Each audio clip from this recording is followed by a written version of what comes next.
الحمد لله الحمد لله نحمده ونستعينه ونستغفره ونؤمن به ونتوكل عليه وأشهد أن لا إله إلا الله وحده لا شريك له وأشهد أن سيدنا سندنا حبيبنا ومولانا محمد أعوذ بالله من الشيطان الرجيم بسم الله الرحمن الرحيم إن الله وملائكته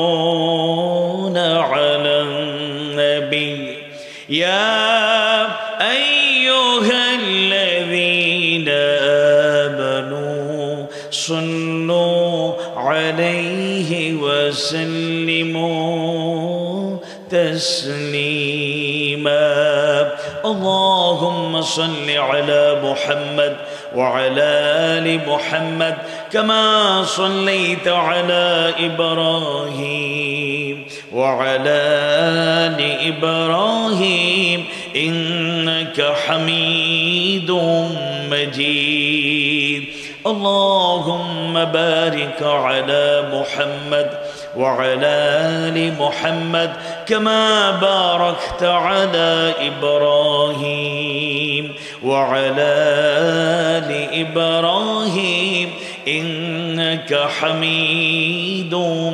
مجيد القرآনের পথ এই পথই আসল পথ আল কোরআনের পথ এই পথই আসল পথ অন্য পথে অন্য মতে নিজের রহমত অন্য পথে অন্য মতে নিজের রহমত আল কোরআনের পথ এই পথই আসল পথ আল কোরআনের আলোয় যার জীবন আলোকিত সে চির বিপ্লবী নয় কখনো ভীত আল কোরআনের আলোয় যার জীবন আলোকিত সে চির বিপ্লবী নয় কখনো ভীত তার বুকেতে শুধু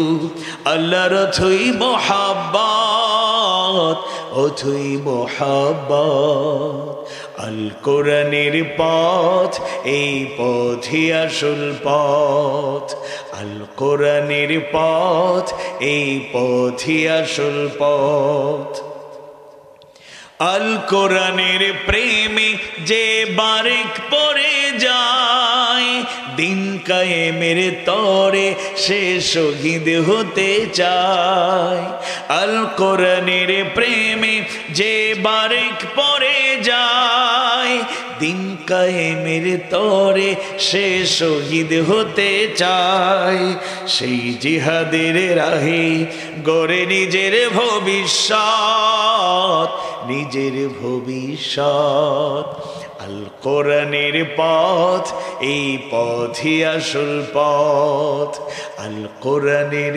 পথ এই পথই আসল পথ রব্বি জিদনি ইলমা রব্বি ইশরাহ লি সাদরি ওয়া ইয়াসসির লি আমরি ওয়াহলুল উকদাতাম মিন লিসানি ইয়াফকাহু কওলি বাংলাদেশের ঐতিহ্যবাহী জেলা ফেনী জেলার দাগনভূঞা সিলোনিয়ার অন্তর্গত গুরুত্বপূর্ণ জনপদ এনায়েতপুর যুব সমাজ ও প্রবাসীদের উদ্যোগে আয়োজিত তাফসীরুল কোরআন মাহফিলের সমাপনী অধিবেশনের মোহতারাম সভাপতি বিশিষ্ট শিক্ষাবিদ এই জনপদের পরম শ্রদ্ধেয় ব্যক্তিত্ব জনাব এইচ.এম. এনামুল হক সাহেব হাফিজাহুল্লাহ তাআলা প্রধান অতিথি হিসেবে অত্যন্ত গুরুত্বপূর্ণ বক্তব্য রেখেছেন। দাগন ভূঁইয়া সোনাগাজী উন্নয়ন পরিষদের চেয়ারম্যান, এই জনপদের মাটি ও মানুষের প্রিয় নেতা, সাবেক ছাত্রনেতা এবং ছাত্র জীবনে আমার শ্রদ্ধেয় দায়িত্বশীল সেপাহ সালার, আমার অত্যন্ত শ্রদ্ধেয় ব্যক্তিত্ব জনাব ফখরুদ্দিন মানিক হাফিজাহুল্লাহ তাআলা অত্যন্ত চমৎকার কণ্ঠে, হৃদয়গ্রাহী কণ্ঠে আমাদেরকে ইসলামী সঙ্গীত শুনিয়ে মুগ্ধ করলেন, অনুপ্রাণিত করলেন। ইসলামী সঙ্গীত জগতের পরধা, এই জনপদে ইসলামী সংস্কৃতি বিকাশে যার অবদান অনন্য, আমার শ্রদ্ধেয় বড় ভাই শিল্পী মশিউর রহমান হাফিজাহুল্লাহ আলোচনা পেশ করেছেন। তরুণ দাঈর আল্লাহ, ইসলামী চিন্তাবিদ হাফেজ মুফতি জালালউদ্দিন রুমি হাফিজাহুল্লাহ তাআলা, নন্দিত আলেমে দ্বীন ইসলামী চিন্তাবিদ মাওলানা সাইফুল ইসলাম হাফিজাহুল্লাহ তাআলা, আলেমে দ্বীন ইসলামী চিন্তাবিদ মাওলানা জালালউদ্দিন ফারুক হাফিজাহুল্লাহ তাআলা, বিশেষ অতিথি সমাজসেবক শিক্ষানুরাগী ফখরুল ইসলাম বাদল ভাই সহ সম্মানিত অতিথিবৃন্দ, পিতৃতুল্য সম্মানিত মুরব্বীবৃন্দ, সন্তানতুল্য স্নেহাস্পদ শিশু কিশোর বৃন্দ, দেশ এবং জাতির ভবিষ্যৎ কর্ণধার, ফিউচার লিডার, তরুণ যুবক ছাত্র ভাইরা, আমার প্রিয় ভাই সায়েম সহ এক ঝাঁক যুবক অক্লান্ত পরিশ্রম করে আজকের এই বাগানটি সাজিয়েছে। পর্দার আড়ালে শ্রদ্ধেয়া মা এবং বোনেরা, সাংবাদিক বন্ধুগণ, মিডিয়া ব্যক্তিত্বগণ, প্রশাসনের বিভিন্ন পর্যায়ের দায়িত্বশীল ব্যক্তিবর্গ, আমার কথাগুলো মঞ্চ থেকে, প্যান্ডেল, রাস্তাঘাটে, বাড়িঘরে, দূর দূরান্ত থেকেও যারা শুনছেন, সোশ্যাল মিডিয়ার মাধ্যমে যারা শুনছেন, শুনবেন, দেখছেন, দেখবেন, মুমিন মুমিনা সবার প্রতি আন্তরিক কৃতজ্ঞতা, শুকরান, জাযাকুমুল্লাহ খায়রান। অমুসলিম ভাই বোনেরা যারা কথাগুলো শুনছেন, তাদেরকেও ব্যক্তিগত পক্ষ থেকে, আয়োজকদের পক্ষ থেকে অভিনন্দন জানাচ্ছি। আমার প্রিয় ভাই সায়েম আমাকে হোয়াটসঅ্যাপে একটা আয়াত পাঠালেন যে হুজুর, যদি এই আয়াতের আলোকে আজকের মাহফিলে আলোচনা হয় তাহলে আমরা উপকৃত হব ইনশাআল্লাহ। সেই হিসাবে আমি দ্বিমত করিনি, তাওয়াক্কালতু আলাল্লাহ। আয়াতটি অত্যন্ত অর্থবহ, অত্যন্ত গুরুত্বপূর্ণ। কোরআনুল কারীম মানবতার হেদায়েতের কিতাব। আল্লাহ সুবহানাহু ওয়া তাআলা মানব জাতিকে দিক নির্দেশনা দেওয়ার জন্য, সঠিক পথের দিশা দেওয়ার জন্য, সঠিক গাইডলাইন দেওয়ার জন্য যুগে যুগে নবী রাসূলের ধারাবাহিকতায় খাতামুন নবিয়্যিন হিসাবে, যদিও শেষ নবী হিসাবে গ্রহণ করেছেন, কিন্তু মর্যাদার দিক থেকে তিনি পেছনে নন, বরং সাইয়্যিদুল আম্বিয়া, সাইয়্যিদুল মুরসালিন, নবী রাসূলের তিনি সরদার, যিনি নেতা, দুনিয়া আখিরাতের যিনি সরদার, তিনি মুহাম্মদুর রাসূলুল্লাহ সাল্লাল্লাহু আলাইহি ওয়াসাল্লাম। সেই প্রিয় পয়গম্বর আল্লাহর প্রিয় হাবিবের মাধ্যমে কোরআনুল কারীম নাজিল করলেন। হুদাল লিন্নাসি ওয়া বায়িনাতিন মিনাল হুদা ওয়াল ফুরকান। এই কোরআনটা হলো হুদাল লিন্নাস, মানবতার জন্য, মানুষের জন্য হেদায়েত। কোরআনুল কারীম মানবতার মুক্তি নিশ্চিত করেছে।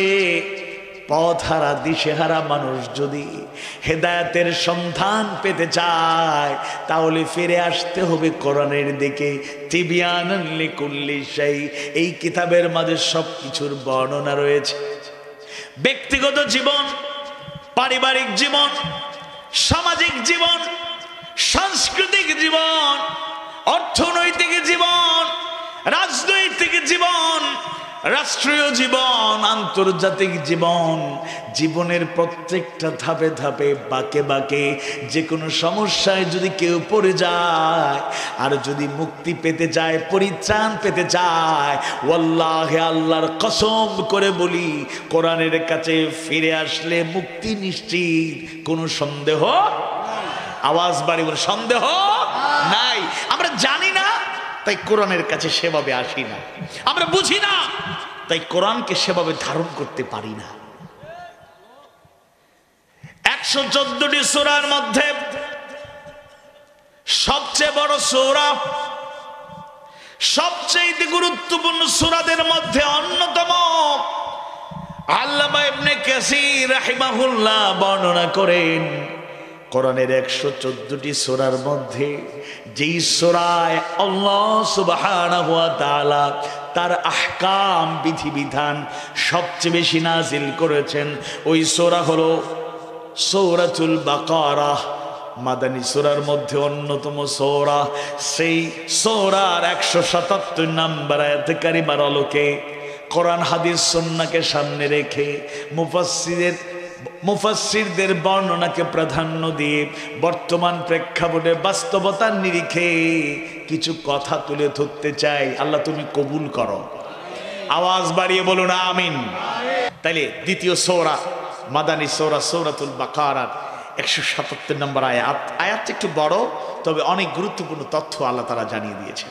আসুন আল্লাহর কাছে আশ্রয় চাই, তারই নামে শুরু করি। আউযু বিল্লাহি মিনাশ শাইতানির রাজীম। বিসমিল্লাহির রাহমানির রাহিম। লাইসাল বিররা আন তুওয়াল্লু উজুহাকুম قبل المشرق والمغرب ولكن البر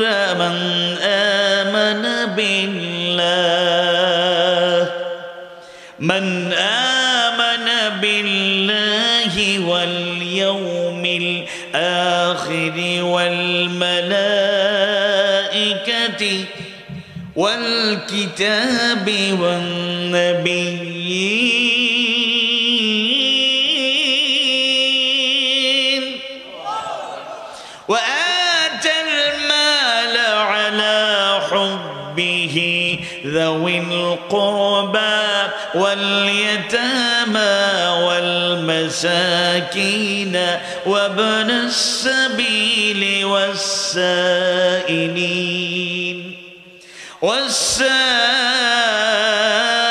والسائلين وفي الرقاب وأقام الصلاة وآتى الزكاة والموفون بعهدهم إذا عاهدوا والصابرين في البأساء والضراء وحين البأس أولئك الذين صدقوا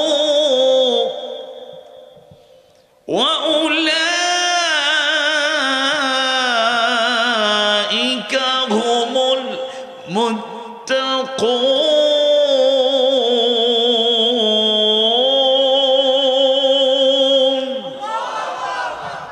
কোরআনের তেলাওয়াত ঈমান বাড়ায় না কমায়? আওয়াজ বাড়ি বল, বাড়ায় না কমায়? সবার বাড়াবে না।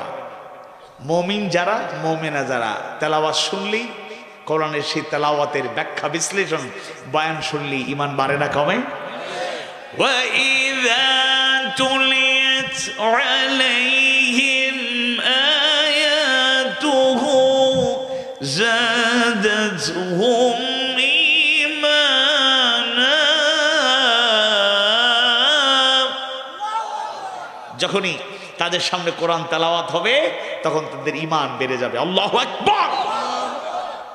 দ্বিতীয় সূরা সূরাতুল বাকারার 177 নম্বর আয়াতে কারিমা আল্লাহ সুবহানাহু ওয়া তাআলা জানিয়ে দেন, ভালো কাজ শুধু এটা নয় যে তোমরা তোমাদের চেহারা পূর্ব ও পশ্চিম দিকে ফিরাবে, বরং ভালো কাজ হলো যে ঈমান আনে আল্লাহ, শেষ দিবস, ফেরেশতাগণ, কিতাব ও নবীগণের প্রতি এবং যে সম্পদ প্রদান করে তার প্রতি আসক্তি, ভালোবাসা, আকর্ষণ থাকা সত্ত্বেও কাদেরকে? নিকটাত্মীয়দেরকে, ইয়তীম, অসহায়, মুসাফির, প্রার্থনাকারী, যারা সাইল, যারা চায় তাদেরকে, এবং বন্দি মুক্তিতে, এবং যে সালাত কায়েম করে, যাকাত দেয় এবং যারা অঙ্গীকার করে তা পূর্ণ করে, সুবহানাল্লাহ। যারা ধৈর্য ধারণ করে কষ্ট ও দুর্দশায় ও যুদ্ধের সময়ে, আল্লাহু আকবার, তারাই সত্যবাদী। আল্লাহ বলছেন তারাই মুত্তাকি, আল্লাহু আকবার।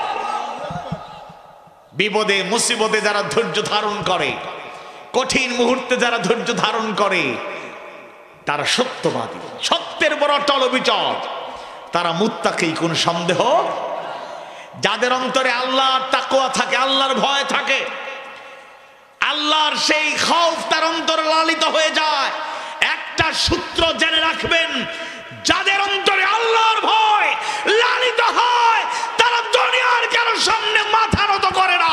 তারা মানুষকে ভয় পাওয়া দূরের কথা, সরকারকে ভয় পাওয়া দূরের কথা, প্রশাসনকে ভয় পাওয়া দূরের কথা, কাউকে তো ভয় পায় না। উল্টো আল্লাহর ভয় অন্তরে থাকার কারণে গোটা দুনিয়া তাদেরকে ভয় পায়। যারা মুমিন, যারা সত্যিকার আল্লাহর গোলাম, এরা মৃত্যুবরণ করে দুনিয়ার থেকে বিদায় নেয় একবার। কয়বার? আর যারা কাপুরুষ, যারা মুনাফিক, যারা ভীরু, তারা মৃত্যুর আগেই শতবার হাজারবার মরে যায়। কিছু দেখলেই ভয় পায়, কি হয়ে যাবে, কি যেন হয়ে যাবে, কি হলো। এই কোরআনের ময়দানে একদিকে আমরা দেখেছি এক শ্রেণী জীবনের ঝুঁকি নিয়ে, শাহাদাতের তামান্না নিয়ে ভূমিকা পালন করে গিয়েছে। আল্লাহ বর্তমানে তাদের সম্মান, ভবিষ্যৎ আমরা জানি না, বর্তমানে তাদের মর্যাদা যিনি বাড়িয়ে দিয়েছেন তিনি কে? আর অন্যদিকে যারা চাটুকারিতা করেছিল, ঈমান সস্তায় বিক্রি করেছিল, তাদেরকে কি খুঁজে পাওয়া যায়? এক ডক্টর, আসলেই জাগতিক ইলমের দিক থেকে, স্কলারের দিক থেকে তাকে বলতেই হবে বড় একজন স্কলার, কিন্তু তিনি বলেছিলেন, আপা তাকে উদ্দেশ্য করে, আপনি যেন তো শুধু নেতৃত্ব নন, আপনি শুধু দেশ পরিচালক আর প্রাইম মিনিস্টার মনে করেন কেন, আপনি তো একজন জান্নাতি নারী। নাউজুবিল্লাহ বলবেন না? ফখরুদ্দিন মানিক ভাই তার একজনের কথা বলেছেন, কওমি অঙ্গনের মানুষেরা টেকনাফ থেকে তেঁতুলিয়া, রৌসা থেকে পাথুরিয়া, গোটা দেশে মাদ্রাসা, মক্তব, মসজিদের বিবর থেকে শুরু করে সব জায়গায় দাঁড়িয়ে তারা ইসলামের প্রচারে অনন্য ভূমিকা রেখে গিয়েছেন, এখনো রাখছেন, ভবিষ্যতে রাখবেন ইনশাআল্লাহ। সেই অঙ্গনকে কলঙ্কিত করে এক মহাসমাবেশে ঘোষণা দিয়ে দিলেন এক ব্যক্তি, কুখ্যাত ব্যক্তি, নৌকায় চড়ার স্বপ্ন নিয়ে। আপনি শুধু জাতির জননী, কে বললো? আপনি তো কওমি জননী। নাউযুবিল্লাহ। চাটুকারিতার একটা লিমিটেশন থাকা দরকার ছিল, আনলিমিটেড। সেই চাটুকারিতা করেছেন।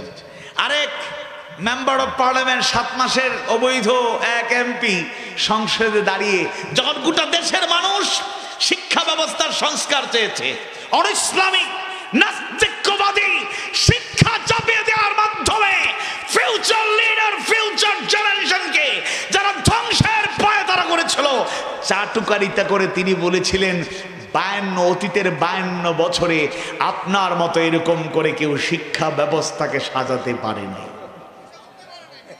নাউযুবিল্লাহি মিন যালিক। আর অন্যদিকে আলেমরা তাদের জায়গা থেকে কঠিন ভূমিকা পালন করেছেন, বলেন আলহামদুলিল্লাহ। মাঝে মাঝে লজ্জা হয়, আলেমরা এত অবদান রাখলেন, আমরা কি রাখলাম? কিছুই তো করতে পারি নাই। যদি আমিও ছোটখাটো মানুষ, আপার শাসন আমলে 3 বার সুন্নত আদায় করছি আলহামদুলিল্লাহ। তবে মানিক ভাই, মশিউর রহমান ভাইয়ের সাথে জেল পার্টনার ছিলাম না, আমি তো ছিলাম সিলেটে।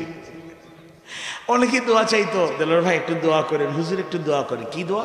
যে 2-3টা মামলা হয়ে গেছে, খুব উদ্বিগ্নতা কাজ করছে, আব্বা আম্মা টেনশনে, বউ কান্দে আর কয়, আপনি যদি জেলে চলে যান আমার কি হবে, কেমনে সময় কাটাবো, সন্তানগুলোর কি হবে, একটু দোয়া করেন। ফিয়ামানিল্লাহ, আল্লাহর হল, আল্লাহ চাইলে ওয়া আলা রাব্বিহিম ইয়াতাওয়াক্কালুন, মুমিনরা তো আল্লাহর উপর ভরসা করে, আল্লাহর উপর ভরসা করে কাজ করুন, আল্লাহ চাইলে কিছুই হবে না ইনশাআল্লাহ।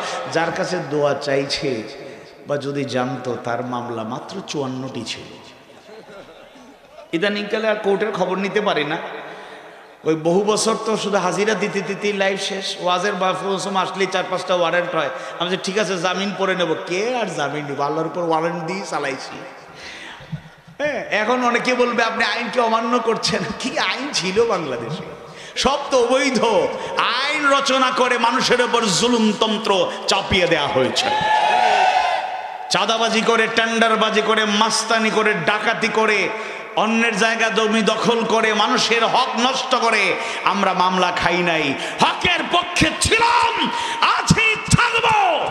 54টা মামলা তো একদিক থেকে আপনারা বলবেন অনেক বেশি, কিন্তু বাংলাদেশে 250 মামলা হয়েছে এক ব্যক্তির বিরুদ্ধে, 450 মামলা এক ব্যক্তির বিরুদ্ধে ছিল। কি মনে করছেন?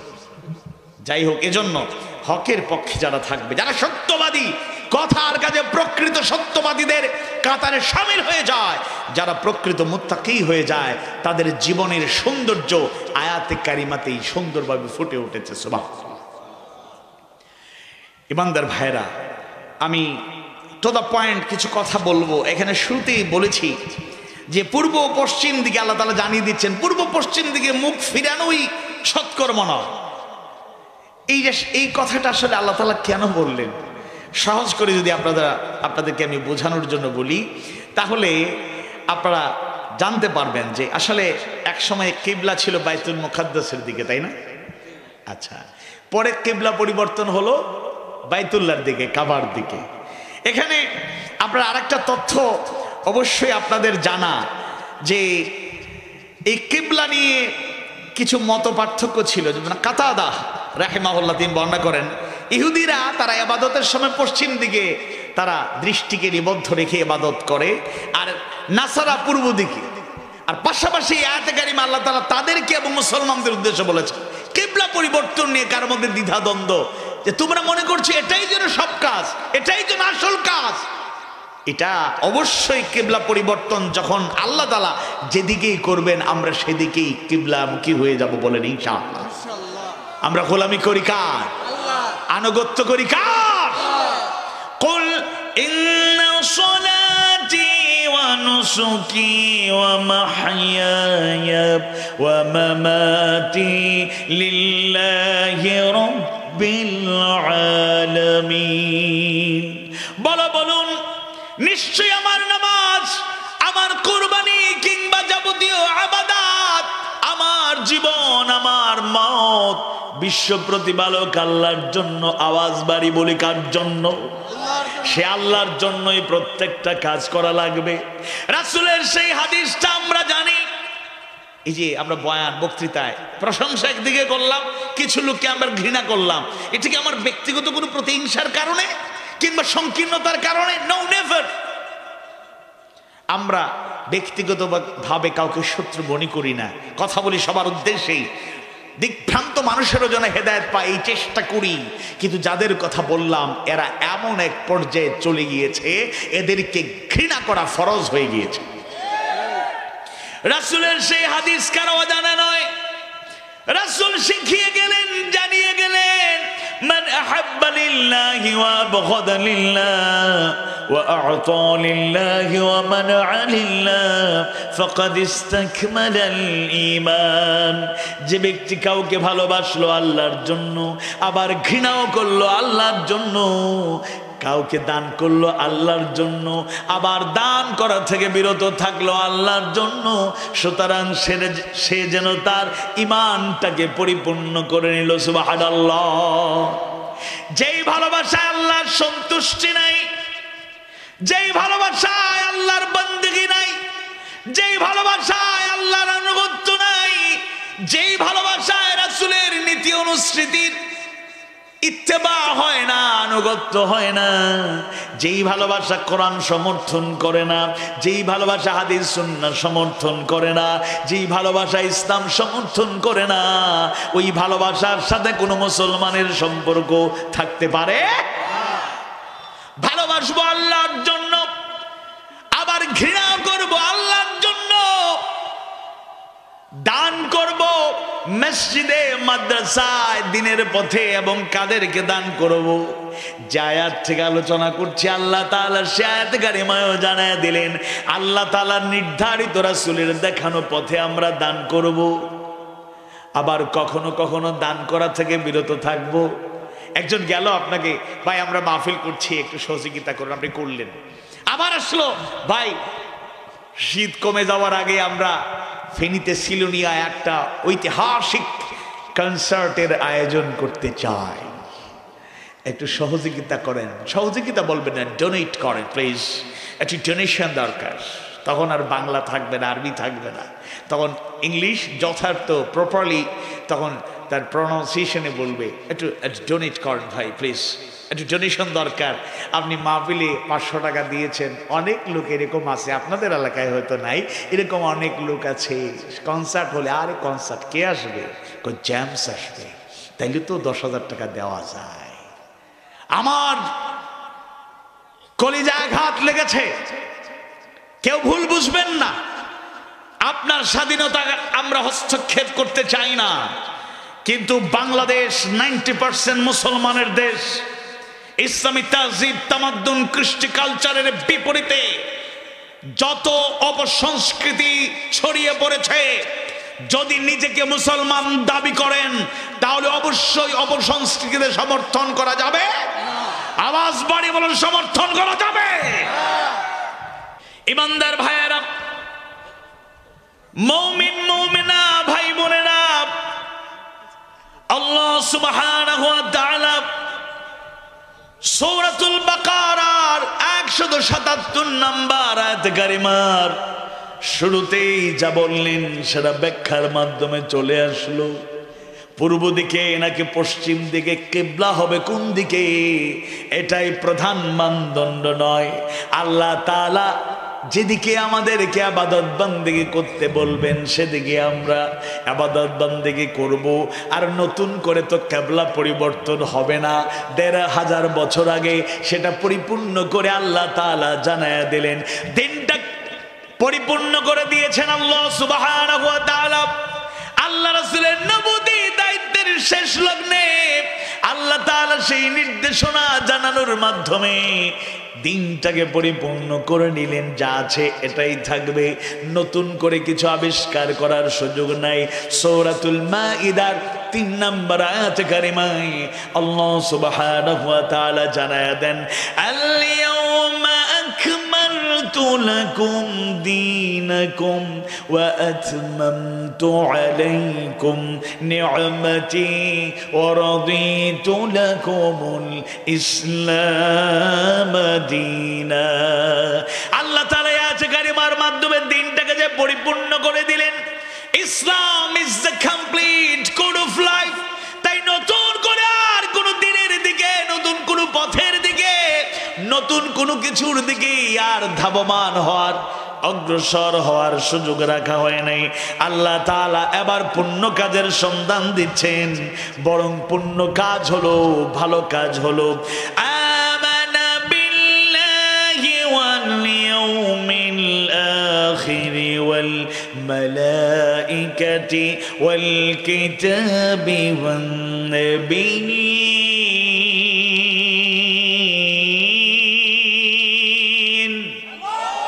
বরং ঈমান আনবো কার প্রতি? আওয়াজ বাড়ি বলে কার প্রতি? এবং আখিরাতের প্রতি ঈমান আনবো। ফেরেশতাদের প্রতি আমাদের ঈমান থাকবে। কিতাব, আসমানি কিতাব যেগুলো নাজিল করা হয়েছে সেগুলোর প্রতি ঈমান থাকবে। আর আমাদের জন্য নাজিলকৃত কিতাবের নাম হলো কোরআনুল কারীম, কোরআন মাজিদ। এটার প্রতি আমাদের ঈমান থাকবে এবং নবী রাসূলদের প্রতি আমাদের ঈমান থাকবে। আর যার আনুগত্য আমরা করব, যার জীবন আদর্শ আমাদের জন্য উসওয়ায়ে হাসানাহ, তিনি মুহাম্মদুর রাসূলুল্লাহ। সাদ কানা লাকুম ফি রাসূলিল্লাহি উসওয়াতুন হাসানাহ। সূরা আল আহজাবের 21 নম্বর আয়াত কারিমায় আল্লাহ তাআলা জানিয়ে দিলেন, তোমাদের জন্য একমাত্র আল্লাহ রাসূলের জীবনী রয়েছে সর্বোত্তম আদর্শ। ঈমানদার ভাইয়েরা, আবার ঈমানদার হওয়া লাগবে। কষ্ট নিবেন না, কাউকে প্রতিপন্ন করছি না। একটু চিন্তা করবেন, গবেষণা করবেন, বোঝার চেষ্টা করবেন। আমরা এখানে যারা আছি আমরা সবাই ঈমানদার। বাড়িতে মা বোনেরা যারা বসে বসে শুনছেন তারাও তো মুমিনা, তারা ঈমানদার। আমরা সবাই মুসলমান দাবি করি, কিন্তু সত্যিকার অর্থে আমরা মুমিন মুমিনা আছি কিনা একটু খেয়াল করে আবার শুনুন। আল্লাহ তাআলা অন্য আয়াতে কারিমায় জানায় দেন, ইয়া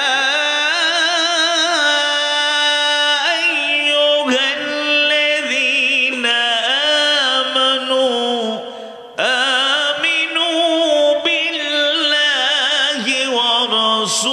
রাসূলিহি, হে ইমানদারগণ তোমরা যারা ঈমান এনেছো, আমিনু বিল্লাহি ওয়া রাসূলিহি, আল্লাহ রাসূলের প্রতি ঈমান আনো। একটু খেয়াল করুন, ঈমানদারদের বলছেন ঈমান আনো, ঈমানদারদের বলছেন ঈমান আনো। মুফাসসিররা বর্ণনা করেন, ইয়া আইয়ুহাল্লাযীনা আমানু, প্রথমত আল্লাহ সুবহানাহু ওয়া তাআলা ঈমানদার বলার মাধ্যমে যাদেরকে সম্বোধন করলেন তারা হলো ওইসব ঈমানদার যারা শুধু ঘোষণা দিয়েছে, শাহাদা পাঠ করেছে, কালেমার ঘোষণা দিয়েছে। ইউরোপ আমেরিকা সহ গোটা দুনিয়ায় প্রতিনিয়ত আমরা সেই নিউজগুলো পাই আর উৎসাহিত হই, মুসলমানের সংখ্যা বাড়ছে। আমাদের দেশে অনেক মাহফিলে এবং ব্যক্তিগতভাবেও মুসলমানদের সংখ্যা আমরা বাড়ার খবর আমরা পাই। কেউ কালেমা পাঠ করলো, শাহাদা পাঠ করলো, আল্লাহর প্রতি রাসূলের প্রতি ঈমানের ঘোষণা দিল, সেই ঈমানদারের কাতারে শামিল হয়ে গেল। ঈমানদার, ইয়া আইয়ুহাল্লাযীনা আমানু, আল্লাহ তাআলা হে ঈমানদারগণ বলার মাধ্যমে ওই ঈমানদারদেরকে সম্বোধন করেছেন যারা শুধু ঘোষণা দিয়েছে, এখনো কাজে কর্মে ঈমানদার হয় নাই, ফি'লি ওয়া আমালি ঈমানদার হয় নাই। আমিনু বিল্লাহি ওয়া রাসূলি, আল্লাহ দ্বিতীয়ত আমিনু বিল্লাহি ওয়া রাসূলি, আল্লাহ এবং রাসূলের প্রতি ঈমান আনো। এই কথা বলার মাধ্যমে ওই ঘোষণা যারা দিয়েছে তাদেরকে জানিয়ে দিলেন শুধু ঘোষণা দিয়ে ঈমানদার হওয়া যাবে না, এবার ফি'লি ওয়া আমালি, কাজে কর্মে ঈমানদার হওয়া লাগবে। তাহলে ঘোষণা দিলেই শুধু ঈমানদার হওয়া যায় না, ঘোষণা দিলেই এটা ঈমানদার হওয়ার একটা লক্ষণ, একটা মাধ্যম, একটি বৈশিষ্ট্য। এক নাম্বার হলো তাসদীক বিল জিনান, অন্তর দিয়ে সুদৃঢ় ঈমান পোষণ করা লাগবে।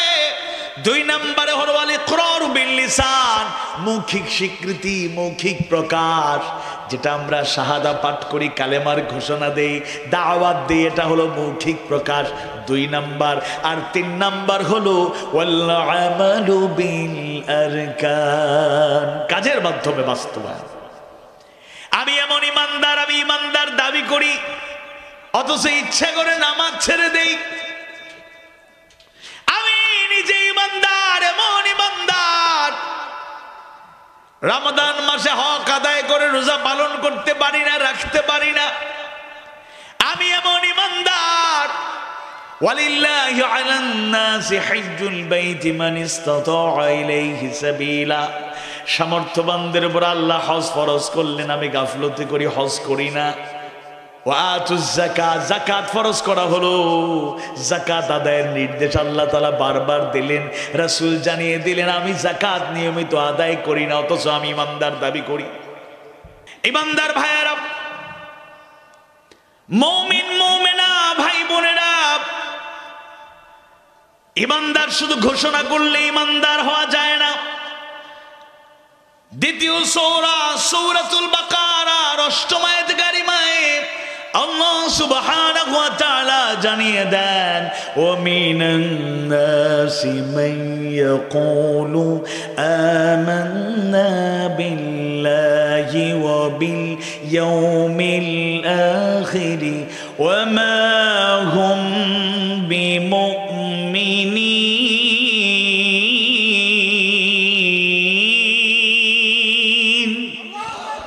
আর মানুষের মধ্যে এমন কিছু লোক আছে যারা বলে আল্লাহর প্রতি ঈমান এনেছি, আখিরাতের দিনের প্রতি ঈমান আছে, আল্লাহ বলছেন অথচ এরা মুমিন নয়, নাউযু বিল্লাহ। তারা কারা? সকল মুফাসসিররা বলেছেন তারা হলো মুনাফিক। আল্লামা ইবনে কাসীর রাহিমাহুল্লাহ তিনি আরেকটু বাড়িয়ে গুরুত্বপূর্ণ কথা বললেন। তিনি বললেন শুধু সূরাতুল বাকারার ৮ম আয়াতে কারিমা নয়, এর পরবর্তী আরো 13টি আয়াতে কারিমা আল্লাহ মুনাফিকদের উদ্দেশ্যে নাযিল করেছেন। আমরা তো শুরু থেকে এবং মাঝখানে কিছু কথা তাদেরকে নিয়ে বলেছি, ওই আপাদেরকে নিয়ে, এখন আমাদের কথা বলি। আমরা ঈমানদার দাবি করি কিন্তু অজান্তে মুনাফিকের কাতারে আমরা শামিল হয়ে যাচ্ছি, অজান্তে আমরা অনেক কুফরির দিকে ধাবিত হয়ে যাই, শিরকের দিকে ধাবিত হয়ে যাই, খেয়ালই নাই। রাসূল শিখিয়ে গেলেন, জানিয়ে গেলেন, আয়াতুল মুনাফিক সালাসুন, মুনাফিকের আলামত হলো 3টি। ইদা হাদ্দাসা কাযাবা, যখন কথা বলে মিথ্যা বলে, ওয়া ইদা ওয়াদা আখলাফা, যখন ওয়াদা করে খেলাফ করে, ওয়া ইদা তুমিনা খানা, আমানত রাখলে খেয়ানত করে। আর আরেকটা হাদিসে আল্লাহ রাসূল জানিয়ে দিলেন মুনাফিকের আলামত হলো চারটি, এই তিনটি ঠিক আছে, চতুর্থটি হলো ওয়া ইজা খাসামা ফাজারা, যখন ঝগড়া লেগে যায় অশ্লীল গালি দেয়। এরকম লোক অন্তত পক্ষে আনায়াত পড়ে নেয়। এক প্রধান শিক্ষক এক অভিভাবককে কল দিলেন, আপনি কি অমুকের আব্বা? জি আমি অমুকের আব্বা, একটু প্রতিষ্ঠানে আসা যাবে? এক্সচেঞ্জ অফ ভিউজ, আপনার সাথে একটু মত বিনিময় ছিল, কথা বলবো জরুরি বিষয়ে। ঠিক আছে আসতে পারবো। কবে আসবেন? কোন সময় আসবেন? অমুক দিন অমুক সময়। তিনি নির্ধারিত দিন নির্ধারিত সময় অফিসে এসে হাজির।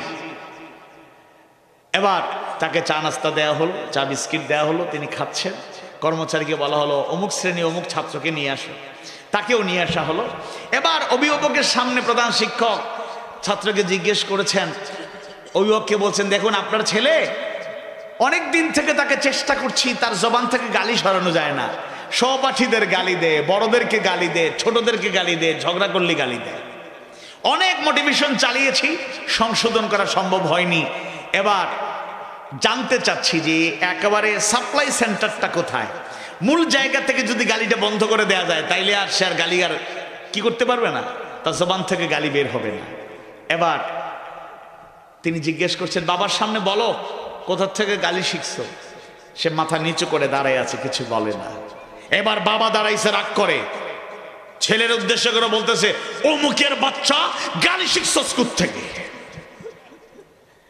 এবার প্রধান শিক্ষক বলছেন, আপনি বসুন, আপনি বসুন। বাবা তুমি ক্লাসে যাও, সাপ্লাই সেন্টার পায়ে গেছি, যাও তুমি ক্লাসে যাও। এরকম বাবা হয়তো এনায়েতপুরে নাই, সিলোনিয়াতে নাই, কিন্তু বাস্তবতা হচ্ছে এরকমই। মুমিনের জবান থেকে গালি বের হতে পারে, কথা বলে না, গালি বের হতে পারে। কওলান কারীমা, কওলান মা'রুফা, কওলান লাইয়িনা, কওলান সাদীদা। জবান থেকে যদি কথা বের হয়, সম্মানজনক কথা আমরা বলবো, উত্তম কথা বলবো, নরম কথা বলবো, সত্য কথা বলবো। একজন মুমিনের জবান থেকে অশ্লীল কথা বের হতে পারে না। একজন মুমিনার জবান থেকে আজে বাজে কথা, গালমন্দ বের হতে পারে না। তাহলে আমরা এই কাজের মাধ্যমে মুনাফিকের আলামত ধারণ করছি, অথচ আমরা নিজেকে মুমিন মুমিনা দাবি করি। কথায় কথায় মিথ্যা বলি, সত্যকে আমরা গ্রহণ করি না, অথচ নিজেকে ইমানদার দাবি করি। ইয়া আইয়ুহাল্লাযীনা আমানু তাকুল্লাহ ওয়া কুনু মা'আস সাদিকিন। হে ইমানদারগণ, তোমরা যারা ঈমান এনেছো, ইত্তাকুল্লাহ, আল্লাহকে ভয় করো, ওয়া কুনু মা'আস সাদিকিন, আর সত্যবাদীদের সঙ্গী হও। মুমিন যদি থাকতে চায়, প্রকৃত মুমিন মুমিনার কাতারে শামিল হতে চাই, সত্যবাদী হতে হবে, মিথ্যা ছাড়তে হবে। এখানে ওয়াদার ব্যাপারে কথা আছে, ওয়াদা রক্ষা করা আমাদের ইমানি দায়িত্ব। অ্যাক্সিডেন্টলি একটা ওয়াদার খেলাফ হয়ে যেতে পারে, কিন্তু অভ্যাসে পরিণত করা যাবে না। অমুক বলেছে ইনশাআল্লাহ অমুক সময় আসবো, আপনার মাথায় সে ডিউ টাইমে আসতে পারবে না, যথা সময়ে আসতে পারবে না, কিংবা যে কোনো ওয়াদা করলেই সে খেলাফ করবে। এরকম হওয়া কখনো উচিত নয়। আমানতের রক্ষণাবেক্ষণ আমরা করব, খেয়ানত করব না। এই আমানত শুধু টাকা পয়সার আমানত নয়, জীবনের বাঁকে বাঁকে প্রত্যেকটা ক্ষেত্রে আমানতের রক্ষা করতে হবে। আল্লাহ রাসূলের হাদিসের বর্ণনায় পাওয়া যায়, একজন ব্যক্তি যদি 10 জন লোকের দায়িত্ব পালন করে, সেটা পারিবারিক হোক, যে কোনো জায়গায় হোক, 10 জন লোকের দায়িত্বশীল যদি কেউ হয়, তাকে আসামির মতো ডান্ডা বেড়ি পড়ায়া, হ্যান্ডকাপ পড়ায়া, গলায় লোহার শিকল পড়াইয়া হাজির করা হবে, আসামির মতো দাঁড় করানো হবে। 10 জনের ব্যাপারে যে দায়িত্ব ছিল, দায়িত্ব পালন করেছে কিনা জবাব যদি দিতে পারে, তাকে জান্নাতে যাওয়ার সুযোগ দেয়া হবে, আর নতুবা জাহান্নাম ছাড়া কোনো উপায় নাই। আমি মনে করুন আপনি একটা পরিবারের স্ত্রী আপনার কাছে আমানত, আপনার সন্তানগুলো আপনার কাছে আমানত। কেউ কষ্ট নেবেন না। দায়িত্ব যথাযথভাবে পালন না করার কারণে আপনি দায়ুসের কাতারে শামিল হয়ে যাবেন। স্ত্রী পর্দা করে না, এত ভালোবাসা, এত উদারতা, সে জাহান্নামের দিকে যায়, আপনি কিছুই বলেন না। আপনার সন্তানের চাহিদা আপনি পূরণ করেন, যা লাগে সবকিছু দিতে আপনি রাজি, আপনি প্রস্তুত। কষ্ট করে হলো কর্জে হাসানা গ্রহণ করে, ঋণ করেও ছেলে মেয়ের ভরণ পোষণের দায়িত্ব পালন করেন, পড়ালেখার খরচ আপনি বহন করেন, তার চাহিদা আপনি পূরণ করেন। অথচ ছেলে নামাজ পড়ে না, মেয়ে পর্দা করে না, এই ব্যাপারে আপনার কোনো দায়িত্ববোধ নাই। কুল্লুকুম রাইন ওয়া কুল্লুকুম মাসউলুন আন রায়াতি, তোমরা প্রত্যেকেই দায়িত্বশীল, আর দায়িত্বের ব্যাপারে জবাবদিহিতা অবশ্যই করতে হবে। কার কাছে? আমি মুমিন, আমার মেরুদণ্ড সোজা থাকবে এজ এ গার্ডিয়ান। আমার উপর যদি আমার পরিবারের দায়িত্ব আসে, ভালোবাসা থাকবে, কিন্তু ভালোবাসার উদারতার নামে আমার অধীনে যারা আছে, নিজেও জাহান্নামের আগুন থেকে বাঁচতে চাইবো, আহালকে, পরিবারকে, প্রতিবেশীকে, আত্মীয় স্বজনকেও বাঁচানোর চেষ্টা করবো। অন্তত আপনার সরাসরি অধীনে যারা আছে, এদের জবাব আপনাকে আল্লাহর কাছে দিতে হবে। ইয়া আইয়ুহাল্লাযীনা আমানু কু আনফুসাকুম ওয়া আহলিকুম নারা, হে ইমানদারগণ, নিজে জাহান্নামের আগুন থেকে বাঁচো, আহালকে, পরিবারকে, পরিজনকে, স্বজনদেরকে জাহান্নামের আগুন থেকে বাঁচাও। একটু খেয়াল করে শুনুন, আপনি স্বামী, আপনি জান্নাতে চলে গেলেন, স্ত্রীটা জাহান্নামে চলে গেল, স্ত্রীটা জান্নাতে চলে গেল, আপনি জাহান্নামে, ভাইটা জান্নাতে, বোনটা জাহান্নামে, বাবা মা জান্নাতে, সন্তান জাহান্নামে, সন্তান জান্নাতে, বাবা মা জাহান্নামে। সত্যি অন্তর থেকে একটু চিন্তা করবেন, ভালো করে চিন্তা করবেন, দেখবেন জান্নাতে গিয়েও একটা আফসোস থেকে যাবে।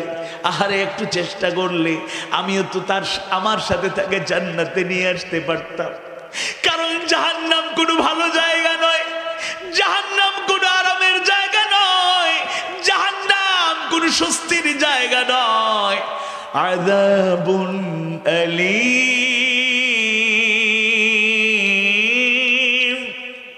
আযাবুন শাদীদ,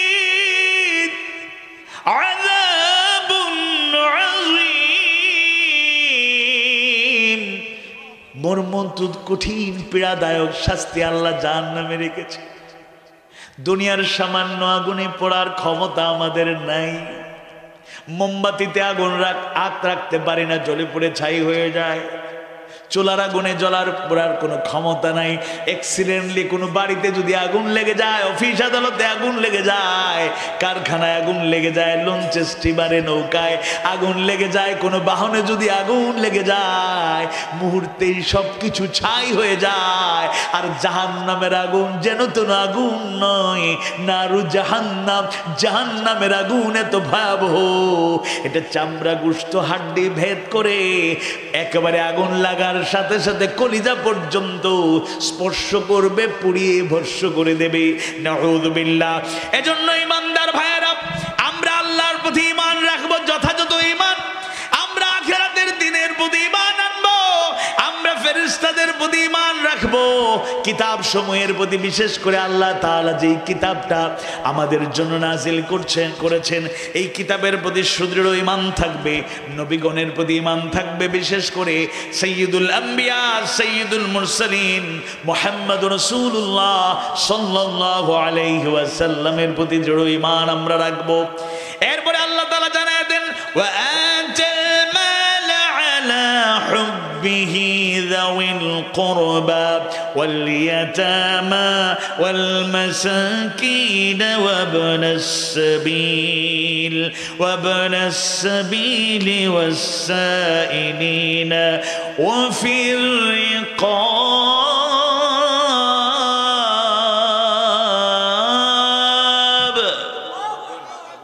আমার কাছে আমার সম্পদ খুব প্রিয়, খুব পছন্দনীয় থাকার পরও আমি আমার এই সম্পদ থেকে আত্মীয় স্বজন নিকট আত্মীয়দেরকে, ইয়েতিমদের মাঝে আমি আমার এই দানটা মিসকিনদের মাঝে করব। আমি মুসাফির পথিকদের মাঝে এই দানটা করব। যারা চায় তাদেরকে আমরা দান করব। হ্যাঁ, যারা চায় না, এমন লোক আছে চায় না, তাদেরকে আমরা দান করব। শুনুন, আপনি সম্পদশালী, আপনি ধনী, খেয়াল করছেন না? আপনি একটু দান করলে, শীত বস্ত্র কিছু বিতরণ করলে, অনেক দান করে ফেলছি। দানবীর, দানশীল বললে আপনার ভালো লাগে, কিন্তু আপনি এটা জানতে হবে আপনার সম্পদ কাউকে আপনি সেটার থেকে বিতরণ করছেন। ওয়া মিম্মা রাযাকনাহুম ইনফিকুন, আল্লাহ যে রিজিক দিয়েছেন তার থেকে বিতরণ করছেন। আপনি একজন অসহায় মানুষকে, গরিব মানুষকে, ইয়েতিমকে, মিসকিনকে, আত্মীয় স্বজনের মধ্যে দরিদ্র যারা, গরিব যারা, অসহায় যারা, যারা অনেকে লজ্জায় বলতে পারে না, তাদেরকে আপনি বিতরণ করছেন, সাহায্য করছেন, তাকে দয়া দাক্ষিণ্য করছেন না, আপনার দায়িত্ব পালন করছেন। কারণ ধনীদের সম্পত্তিতে গরিবদের হক যিনি রেখেছেন তিনি কে? ওয়াফি আমওয়ালিহিম হাক্কুন লিসাইল ওয়াল মাহরুম। সর্বশেষ চারটা নির্দেশনা আল্লাহ তাআলা এবার জানায় দেন।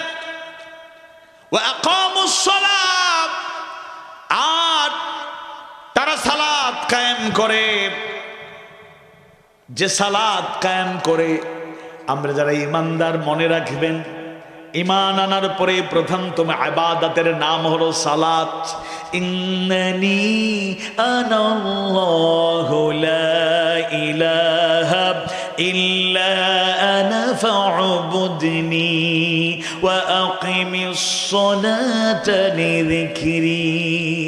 সূরা তাহার 14 নম্বর আয়াতে কারিমায় আল্লাহ সুবহানাহু ওয়া তাআলা জানিয়ে দেন, ইন্নানি আনাল্লাহ, নিশ্চয়ই আমি আল্লাহ, লা ইলাহা ইল্লা আনা, আমি ছাড়া কোনো ইলাহ নাই, প্রকৃত মাবুদ নাই, ফা'বুদনি, সুতরাং আমার গোলামি করো, ওয়া আকিমিস সালাতা লিযিকরি, আর আমার শরণার্থে নামাজ কায়েম করো। সুবহানাল্লাহ। যদি নিজেকে ঈমানদার দাবি করি, আল্লাহর বান্দা বান্দীদের কাতারে শামিল রাখতে চাই, তাহলে প্রথমতম ইবাদত নামাজের ব্যাপারে গাফলতি করা যাবে না। ওয়া আতাজ যাকাত, যে যাকাত আদায় করে, যাকাতকে যাদের উপর ফরজ করে দেওয়া হয়েছে, নিয়মিত হক আদায় করে, শাড়ি লুঙ্গি বিতরণ করার নামে যাকাতের এই সব আনুষ্ঠানিকতায় শরীক হওয়া একটা ফাইজলামি, এটা যাকাতের সঠিক নিয়ম নয়। নিয়ম জেনে নিতে হবে। আপনি অন্তত একটা বেকার যুবককে, গরিব দরিদ্র একটা যুবককে যদি চা বিক্রয়ের একটা ব্যবস্থা করে দেন, একটা ভালো বড় ফ্লাক্স, কাপ, পিরিচ, একটা বসার জায়গা করে দেন, একটা ভাড়া অল্প লাগে, এটার দায়িত্ব নিয়ে নেন আপনি, তাহলে এটাকে পুঁজি করে সে 2-1 বছরে, 2-4 বছরে তার মধ্যে একটা ডেভেলপমেন্ট, একটা ইমপ্রুভমেন্ট আসতে পারে, দারিদ্রতা কমতে পারে। আপনার যাকাত কম এসেছে, অন্তত এরকম পরিমাণ যদি হয়, আপনি একজন বিধবা নারীকে একটা সেলাই মেশিন কিনে দেন, সাথে ট্রেনিং এর ব্যবস্থা করে দেবেন। কারণ সেলাই মেশিন কিনে দিলেন, তার দরকার, 3-4 মাস পরে খবর নিলেন, আপা আপনার সেলাই মেশিন কি চলছে? জি চলছে। কোথায় চলছে? অমুক বাড়িতে। অমুক বাড়িতে কেন? আসলে অভাবের সংসার তো, বিক্রি করে দিয়েছি। এজন্য সেলাই মেশিন কিনে দেবেন, সাথে ট্রেনিংটা দিয়ে দিবেন। আর কিছু লোককে বলবেন, নতুন কারিগর তো, অন্তত কম নরমাল যে জামাগুলো আপনারা বানাবেন তার কাছে দিয়েন, সে শিখেছে, আস্তে আস্তে এক্সপার্ট হয়ে যাবে। কারণ অনেক দামি ভালো পোশাক বানাতে গিয়ে যদি নষ্ট হয়ে যায়, আপনার মন খারাপ হবে।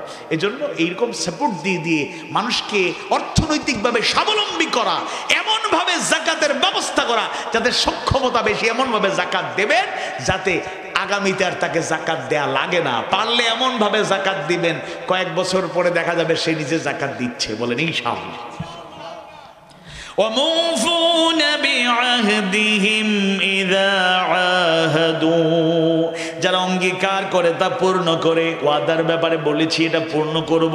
আর সর্বশেষ যেই গুণটা আল্লাহ সুবহানাহু ওয়া তাআলা জানায়া দেন, وَالصَّابِرِينَ فِي الْبَأْسَاءِ وَالضَّرَّاءِ وَحِينَ الْبَأْسِ, যারা দুঃখ দুর্দশা এবং যুদ্ধের সময় ধৈর্য ধারণ করে। উলাইকাল্লাযীনা সাদাকু, তারাই হলো সত্যবাদী। আল্লাহ জানায়া দেন, উলাইকা হুমুল মুত্তাকুন, তারাই হলো মুত্তাকি। বিপদে দুঃখ যাতনায় ধৈর্য ধারণ করে। যারা ইমানদার মনে রাখবেন ইমানের পথ কুসুমাস্তীর্ণ নয়, আরাম আয়েশের পথ নয়।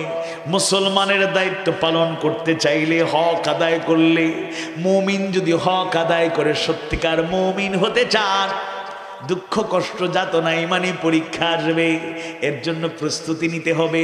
সূরা আনকাবুতের দ্বিতীয় আয়াতে কারিমা আল্লাহ জানায়া দেন, আহাসিবান নাসু আন ইউতরাকু আন ইয়াকুলু আমান্না ওহুম লা ইফতানুন। আহাসিবান নাস, মানুষেরা কি মনে করে নিয়েছে, লোকেরা কি মনে করে নিয়েছে আইয়ুতরাকু, তাদেরকে ছেড়ে দেয়া হবে, আইয়াকুলু, তারা বলল আমান্না, ঈমান এনেছি, ওহুম লা ইফতানুন, তাদেরকে পরীক্ষা করা হবে না। অবশ্যই অবশ্যই যিনি পরীক্ষা করবেন তিনি কে?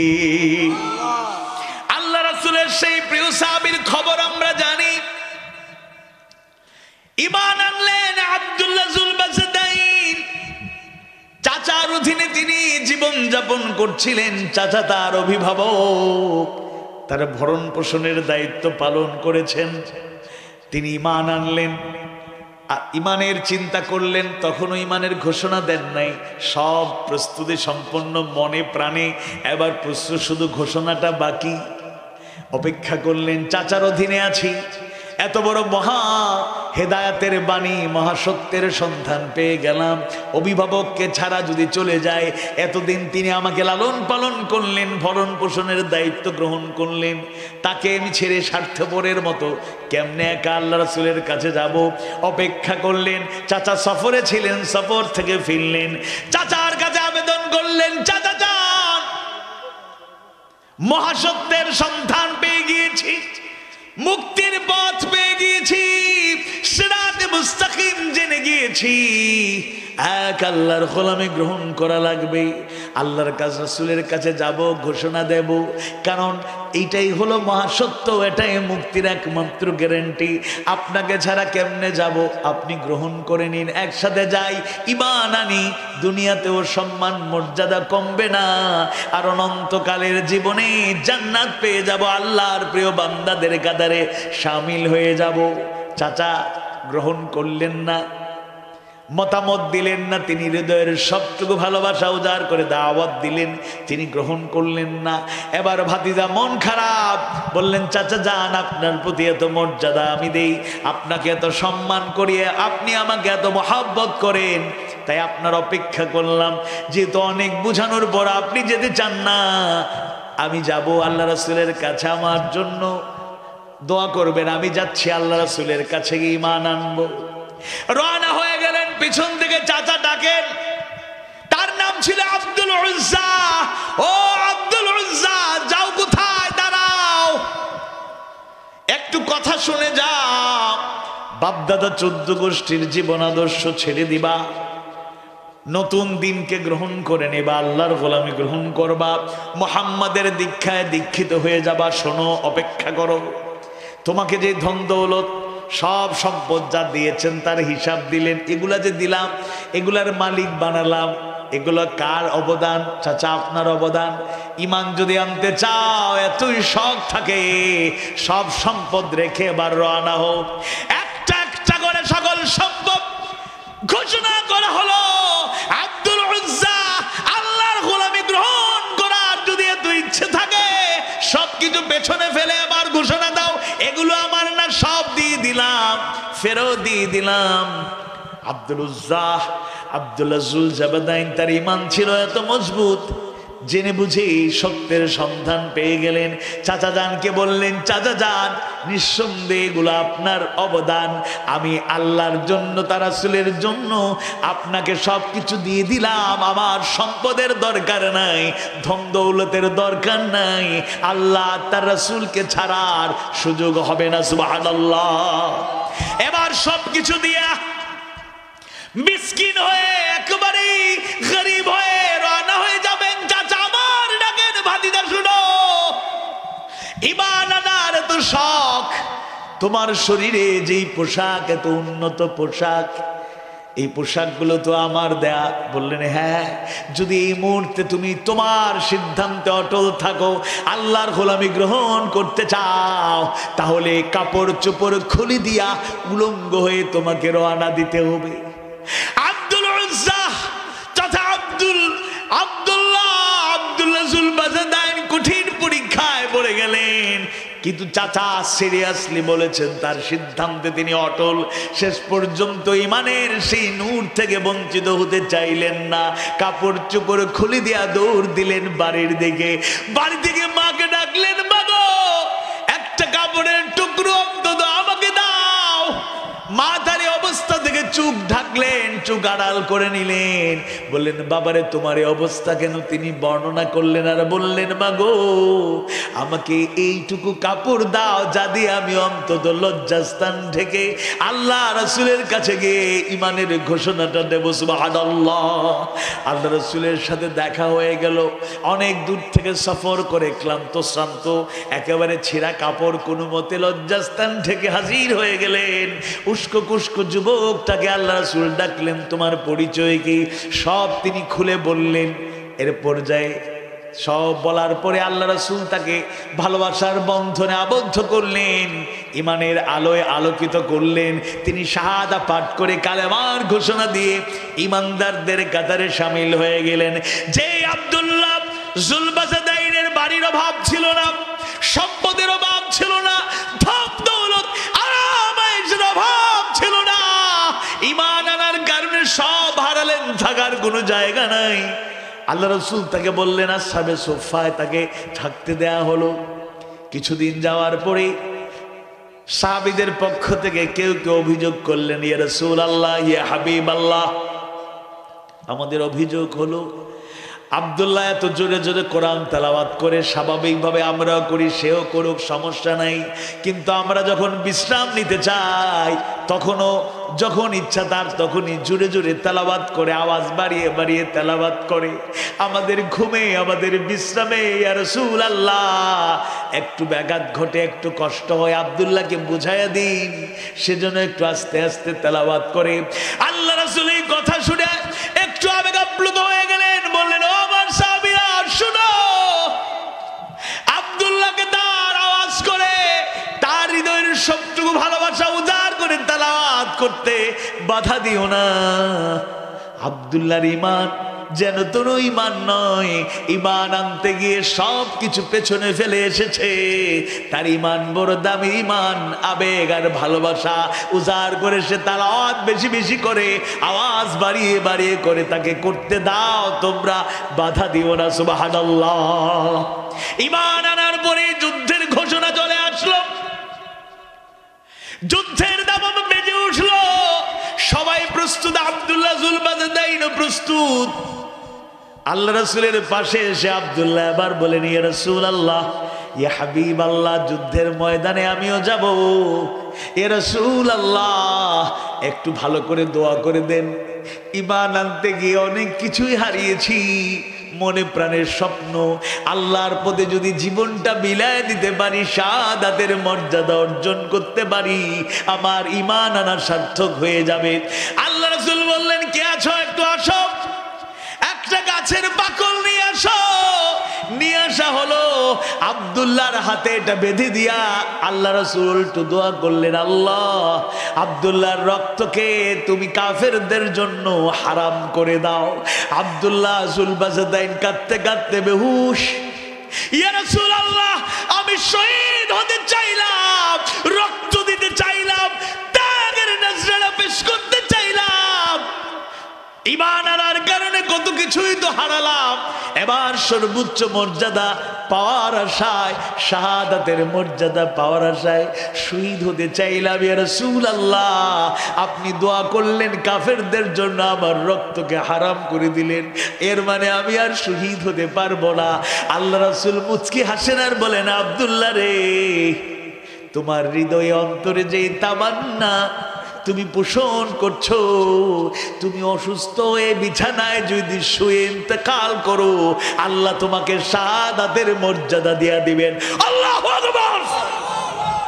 এবং সেই ঘটনা আপনারা জানেন, তিনি অসুস্থ হয়ে ইন্তেকাল করেছিলেন, আল্লাহ রাসূল তাকে কবরে নামিয়েছিলেন, সেই ইতিহাস আমাদের জানা। ইমানদার জানা হয় আমরা ত্যাগ করব কি ভোগ করার জন্যই পাগল।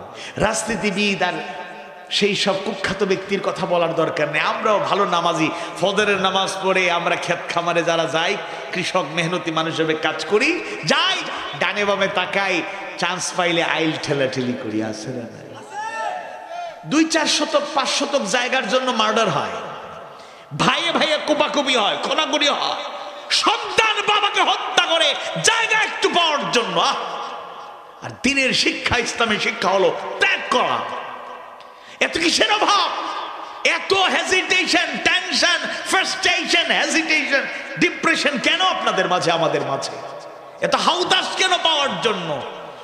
এই দুনিয়াতে আল্লাহ দিলে রব্বানা আতিনা ফিদ দুনিয়া হাসানা ওয়া ফিল আখিরাতি হাসানা ওয়া কিনা আযাবান নার। সবাই পড়ি আমিন। দুনিয়াতেও হাসানা চাই আমরা, কারণ বেশি ধন-দৌলত যেভাবে আমাকে পথভ্রষ্ট করে, আল্লাহকে ভুলিয়ে দেয়, অনেক সময় বেশি দারিদ্রতাও আমাদের ঈমান হরণ করে, কুফরির দিকে ধাবিত করে, শিরকের দিকে ধাবিত করে। আল্লাহ হেফাজত করুন না। কল্যাণ চাই, কিন্তু যদি আল্লাহ না দেন, আমার পরীক্ষা করেন, এত তাড়াহুড়া করছেন কেন? দুনিয়াতে কিছু অভাব থাকুক না। আল্লাহ রাসূলের বর্ণনা এসেছে, সর্বশেষ এই কথাটা বলি, আল্লাহ রাসূলের বর্ণনা এসেছে একেবারে নিম্ন স্তরের জান্নাতের জন্য আল্লাহ তাআলা, দুনিয়াটাকে আমরা কত বড় মনে করি, তাই না? অনেক বড়। এই পৃথিবীর যে সীমারেখা, আল্লাহ রাসূল বলেছেন এই দুনিয়ার মতো সীমানা যা দেখছো, একটা দুনিয়া নয়, 10টা দুনিয়ার সমপরিমাণ জায়গা জুড়ে জান্নাতের নাজ নিয়ামতে পরিপূর্ণ এক একটা জান্নাত আল্লাহ একজন নিম্ন স্তরের জান্নাতীর জন্য রেখে দিয়েছেন। সুবহানাল্লাহ। কিছুর অভাব থাকবে না। একটু সবর করুন। আমরা তো নগদ কারবারি, নগদে বিশ্বাস করি, নগদ না পাইলে হাহুতাশ করি। ফসবির সবরান জামিলা।